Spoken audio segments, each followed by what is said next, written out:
Luke chapter 20. Well done for sticking with us this far through.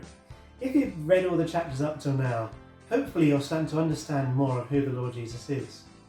And I would love for your reaction to be, this man is amazing. I want to know him more. I want to understand him more. I want to love him more.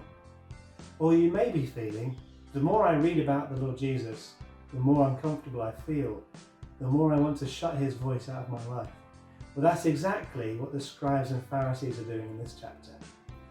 The more they've observed the Lord Jesus, the more they've seen who he really is, the more they hate him, the more they want to silence him, and in fact, the more they want to kill him.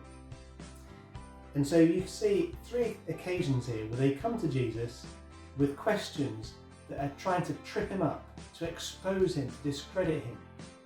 But each time, Jesus answers in such a way that they're just absolutely amazed. So in verse 26, you read, "But they could not catch him in his words in the presence of the people, and they marvelled at his answer and kept silent." But they just didn't have anything to say.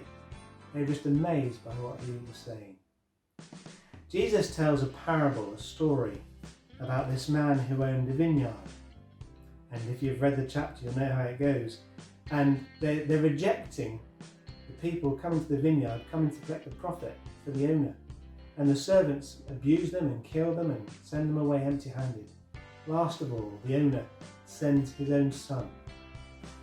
And he says, they must listen to my son. Now, remember, a parable is a story that has a meaning behind it. And here, the owner of the vineyard is a picture of God. The son is a picture of the Lord Jesus. And the workmen at the vineyard are a picture of the scribes and the Pharisees. You know what happens? The scribes and the Pharisees say, well, here's the son, let's get rid of him, and then it's all ours, let's kill him. That's exactly what they're wanting to do to the Lord Jesus. But Jesus gave a big warning in verse 17. The stone which the builders rejected has become the chief cornerstone. They could try and silence Jesus. They could try and get rid of Jesus. They could even try and kill Jesus.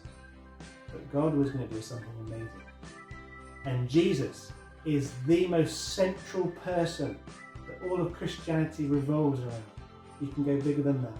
Jesus is the most central person that this whole universe revolves around.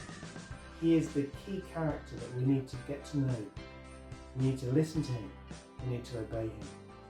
And there's a warning in verse 18. Jesus said of these scribes and Pharisees, whoever falls on that stone will be broken, but on whomever it falls, it will grind to powder. And look, it's a warning saying if you reject Jesus, if you shut him out of your life, like these scribes and Pharisees did, there'll be a serious consequence. Don't be like them. Instead, be people that say, I want to know this person, to love him, understand him.